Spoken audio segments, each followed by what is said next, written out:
Muibi, temen gue ada yang di-endorse buat staycation di villa daerah Rancamaya, Bogor. Oke. Nah ternyata villanya tuh angker. Mereka tuh kesana berenam, 2 cowok, 4 cewek. Villa itu ada 2 kamar. Nah kamar yang lebih gede itu buat cewek-cewek karena mereka lebih banyak.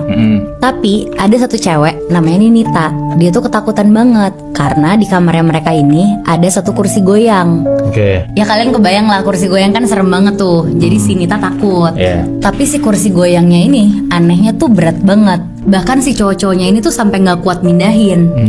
Akhirnya ditutup lah si kursi goyang itu pakai spray, biar si Nita tuh nggak parno. Nah malamnya pas semuanya udah tidur, si Nita nih kebangun. Terus dia mau ke toilet. Pas dia jalan ke toilet, dia ngeliat si spray di kursi goyangnya ini tuh udah jatuh ke lantai.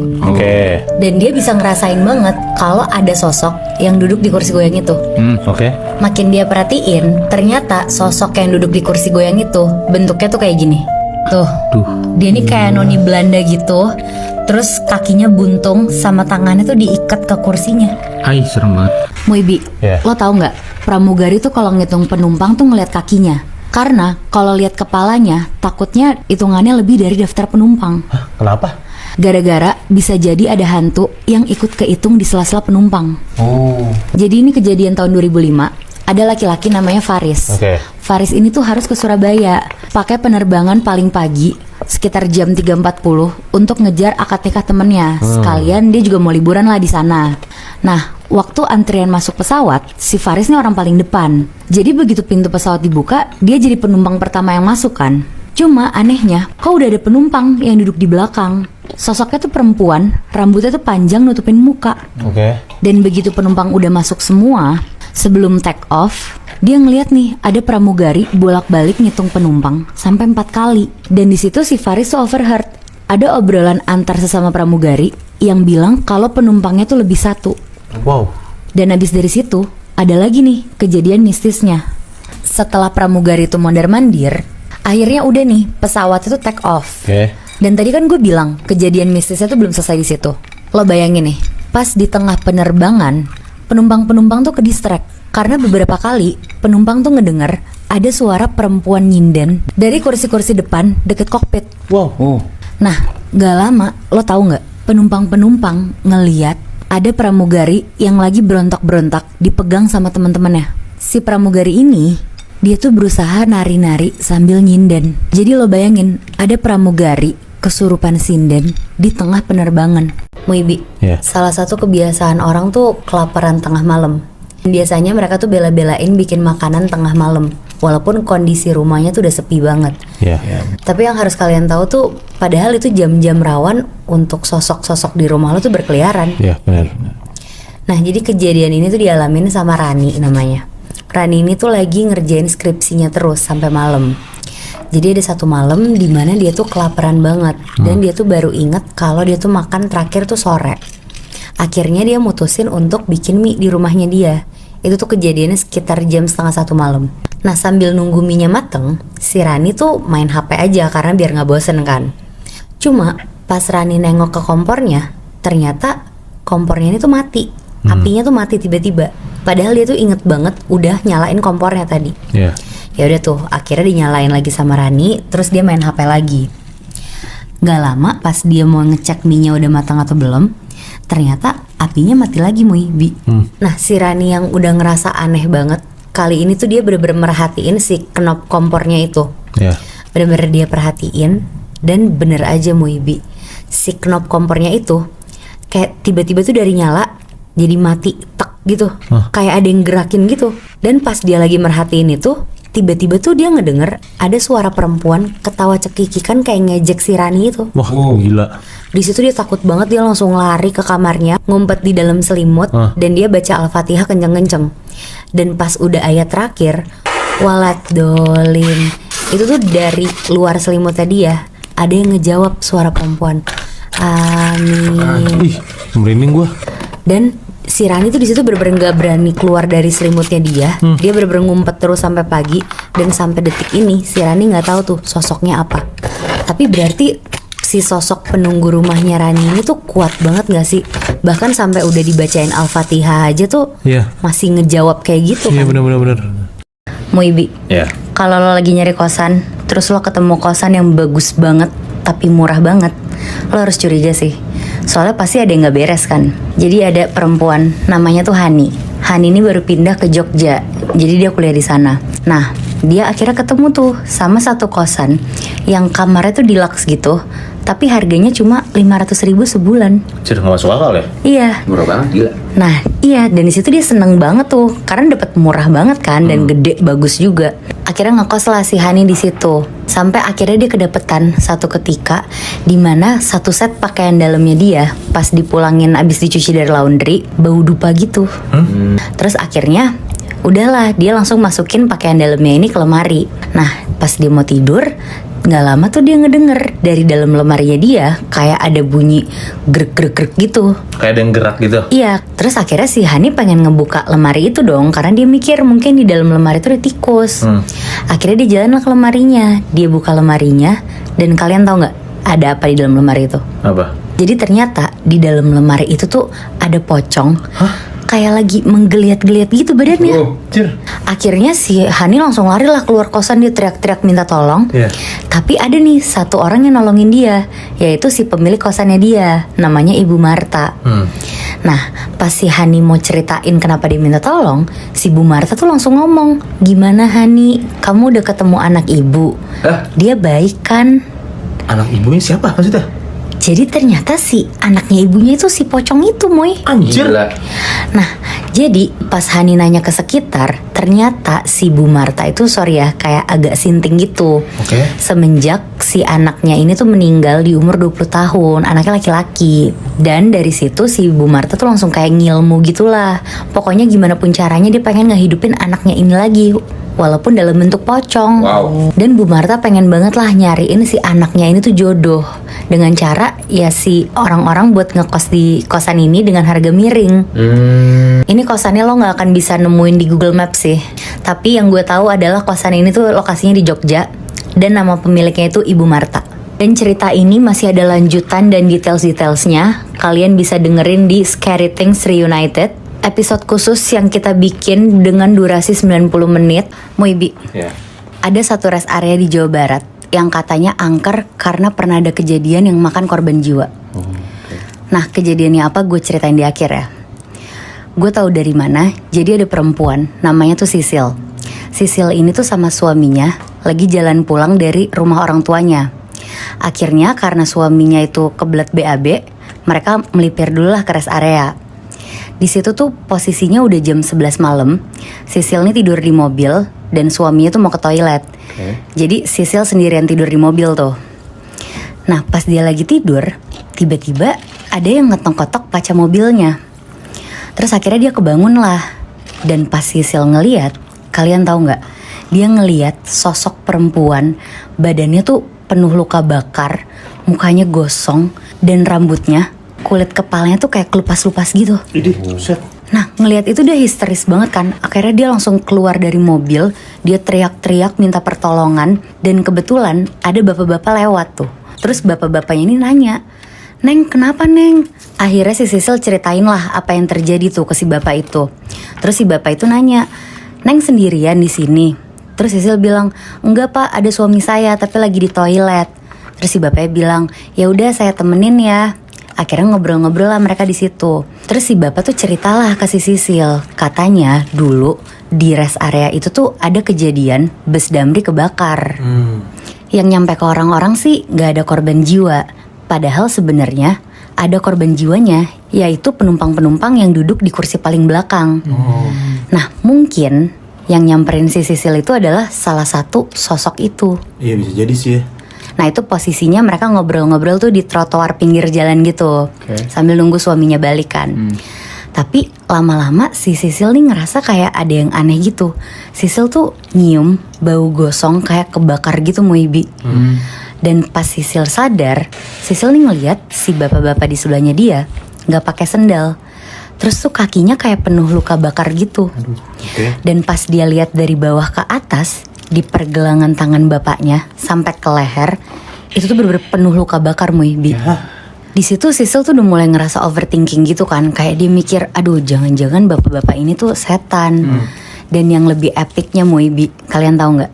Si bapak-bapaknya ini tuh ngomong, ya udah Neng, bapak harus pergi dulu ya. Maaf ya Neng, tadi istri bapak nakutin Neng. Aduh. Jadi ya korban Bes Damri itu bapak dan istrinya itu. Muibi, gue punya cerita tentang orang yang salah baca maps, nyasar ke kuburan, berujung ketemu sama makhluk halus. Nah, ini yang ngalamin namanya Mayang sama Adis. Mereka berdua tuh abis surprisein temennya ulang tahun sekitar jam 1 malam. Rumah temennya ini di Kalisari, Jakarta Timur.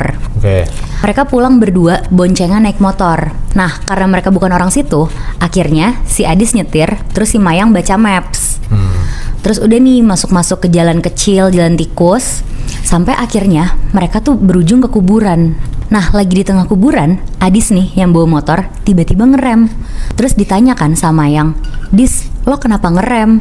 Di situ Adis nunjuk ke depan sambil ngomong, "Itu jalan kita dihalangin pocong." Jadi ada pocong tiduran di tengah jalan. Gila. Lihat itu si Adis langsung nancep gas kan, mereka puter balik tuh. Tapi baru 10 meteran si Adis ngerem lagi. Di situ Mayang bilang kan, "Dis, lo kenapa ngerem lagi?" Di situ Adis lagi-lagi nunjuk ke depan. Nah, udah kedua kalinya nih si Adis ngerem. Pas ditanya kenapa, kan dia tadi cuma nunjuk ke depan tuh. Dan lo tahu apa yang mereka lihat? Apa? Sebelumnya kan mereka ngelihat ada pocong tiduran di tengah jalan. Kali ini yang Adis tunjuk, di depan mereka ada pocong lagi di tengah jalan. Cuma kali ini pocongnya berdiri dan jumlahnya ada 5 pocong. Gila. 5. Wow. Muibi, ada satu sekolah Katolik di Jakarta yang kalau misalkan murid-muridnya tuh udah malam, kayak udah maghrib sampai malam gitu belum pulang, mereka tuh suka ketemu sama sosok penunggu sekolahnya. Wow. Dan biasanya mereka tuh manggil itu dengan sebutan si pincang. Nah, jadi ada satu cerita, ada perempuan murid sana juga, namanya kita sebut aja Agatha ya. Agatha ini tuh anak OSIS dan dia tuh lagi nyiapin untuk MOS di sekolahnya dia. Jadi dia harus di sekolah sampai malam lah. Nah, di malam itu si Agatha tuh kebetulan lagi mens dan dia harus ganti pembalut sekitar jam 7-an malam. Akhirnya dia jalanlah sendirian ke toilet. Dia masuk ke bilik toiletnya, udah selesai, dia masukin lah bekas sampah pembalutnya itu ke tempat sampahnya. Nah, selesai dari situ dia langsung keluar dari bilik toilet, dia langsung ke depan kaca toiletnya. Nah, jadi posisinya itu tuh ini tuh kaca wastafel, di belakang tuh bilik yang tadi dia masuk. Kebayangkan? Nah, si Agatha tuh ngeliat Muibi dari pantulan kaca itu, di biliknya dia tadi itu kayak ada yang ngintip dia gitu. Dan kayak kelihatan matanya doang gitu. Karena tuh pintunya tuh agak kebuka dikit tuh di bilik dia tadi. Nah, karena si Agatha penasaran, akhirnya dia mau masuk lagi lah ke bilik itu. Dia bukalah biliknya. Pas dia buka, beneran gak ada siapa-siapa Muibi. Tapi tempat sampahnya dia itu tuh isi-isi sampahnya udah berserakan di lantai. Oh shit. Nah, ngelihat itu dia panik banget kan, karena kan terakhir dia keluar tuh sampahnya masih rapi-rapi aja kan. Dia langsung cepet-cepet lah keluar dari toilet itu. Nah, untuk jalan ke ruang OSIS dia tuh harus ngelewatin kayak lorong panjang dulu. Terus abis itu dia jalan lah di lorong itu. Dia jalan cepet-cepet, tapi dia tuh ngerasa dari belakangnya dia kayak ada yang ngikutin gitu. Dan gak cuma itu, ditambah dia ngedenger ada suara laki-laki berat banget, kayak lagi terengah-engah gitu. Kayak suaranya tuh kayak Terus abis itu si Agatha kan kaget ngedengernya. Akhirnya dia langsung nengok lah ke belakang. Pas dia nengok ke belakang Muibi, dia ngeliat ada sosok laki-laki, badannya kurus banget, dia nggak pakai baju dan dia jalannya pincang. Ngikutin si Agatha. Ngikutin si Agatha cepet banget. Dia berusaha ngikutin si Agatha ngejar, tapi sambil dia jalan kakinya tuh pincang gitu. Nah, ternyata usut punya usut, si pincang ini adalah orang yang dulu bersih-bersih di sekolah mereka dan meninggal di sekolah itu karena katanya tuh sakit malaria. Jadi korbannya rata-rata ya perempuan di sekolah itu. Muibi, kalian merhatiin gak sih? Cewek-cewek tuh punya kebiasaan kalau mau ke toilet tuh minta ditemenin. Nah, lo tuh harus pastiin minta ditemenin sama orang yang pemberani, supaya kalau misalkan ada apa-apa, ya lo gak ditinggal sendirian. Benar. Gue ada cerita nih Muibi tentang perempuan namanya Zela. Zela ini tuh baru magang di salah satu kantor BUMN di Cawang. Nah dari dia masuk ke situ, si karyawan-karyawannya udah pada bilang ke dia kalau misalkan toilet lantainya dia itu angker. Dan katanya suka ada sosok perempuan pakai kerudung putih yang muncul setelah jam-jam maghrib gitu. Nah jadi ada satu malam Zela ini tuh lembur sama supervisornya, namanya tuh Mbak Ani, sampai sekitar jam 8-an malam lah. Nah pas lagi lembur itu tiba-tiba mereka berdua tuh kebelet pipis Moibi. Akhirnya mereka berdua ke toilet lah. Di situ si Mbak Ani tuh ngomong, Zela aku masuk duluan ya, kamu jagain aku di luar. Nah selang beberapa menit Zela tuh merinding karena dia tuh ngerasa ada nafas di tengkuk lehernya dia. Tapi dia tuh gak berani nengok. Dia cuma minta buru-buru ke si Mbak Ani. Akhirnya si Mbak Ani keluar lah, gantian Zela yang masuk. Nah selama Zela di dalam WC, si Zela tuh ngajak ngobrol si Mbak Ani terus karena takut ditinggal kan. Cuma yang awalnya Mbak Ani tuh nyaut, lama-lama tuh Mbak Ani gak ada suaranya. Akhirnya di situ si Zela tuh nanya, Mbak Ani masih di luar kan? Tapi yang nyaut tuh bukan suaranya Mbak Ani, malah ada suara cewek kayak ketawa. Hihihihi. Nah ngedenger kayak gitu si Zela mau tahu kan itu suaranya siapa. Akhirnya dia pelan-pelan ngebuka bilik toiletnya lah. Dia tuh ngelihat dari sela-sela bilik pintu toiletnya, si Mbak Ani tuh udah gak ada. Dia tuh udah pergi ninggalin si Zela. Dan ternyata suara cewek yang ketawa tadi adalah ada sosok perempuan pakai kerudung putih lagi ngaca di depan wastafel. Mukanya tuh hancur dan matanya tuh hilang satu. Buset. Dan gak lama dari situ si sosok ini tuh tiba-tiba nyamperin Zela sambil ngomong ke Zela, aku cantik gak? Dia ngomong kayak gitu? Iya. Moibi, ternyata ada caranya untuk kita bisa tahu di rumah kita tuh ada pocong atau enggak. Karena ada ciri-cirinya. Gue taunya dari mana? Jadi gue pengen cerita, ada satu perempuan namanya tuh Firda. Firda ini tuh tipe orang yang suka kebangun tiap malam karena dia tuh kelaparan. Jadi ada satu malam sekitar jam 2 pagi, dia tuh kebangun, terus akhirnya dia ke dapur lah, nyeduh mie instan. Terus dia mau makan di ruang TV. Nah awalnya tuh gak ada apa-apa. Sampai akhirnya dia tuh kayak ngedenger dari belakang kupingnya dia ada suara laki-laki berat banget kayak gini. Terus abis itu dia kan refleks nengok ke belakang kan, tapi nggak ada siapa-siapa. Nah setelah si Firda itu ngelihat ke belakang nggak ada siapa-siapa, bukan cuma itu doang tuh keanehan yang dia rasain. Jadi pas dia lanjut makan lagi, tiba-tiba mie instan yang dia makan itu tuh kayak berlendir gitu Moibi. Tiba-tiba aja? Iya, dan rasanya tuh kayak basi gitu. Dan sebelumnya dia makan juga enak-enak aja. Nah ini nih bagian yang paling nakutinnya. Jadi biar kalian kebayang, si posisi Firda itu kan dia lagi nonton di ruang TV. Di kanannya dia itu tangga menuju lantai 2 rumahnya. Ada satu momen TV-nya tuh mati sendiri. Terus tiba-tiba dia tuh juga ngedenger dari arah tangganya dia ada bunyi kayak dep dep dep.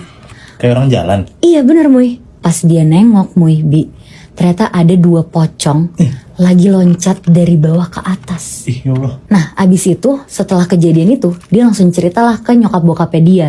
Dan untungnya pas banget si bokapnya ini tuh kenal sama orang pinter. Nah terus si orang pinternya tuh ngasih tahu kalau di rumah lo ada ciri-ciri ini, berarti rumah lo tuh sarang pocong. Yang pertama ada bau busuk sama bau amis tanpa sebab.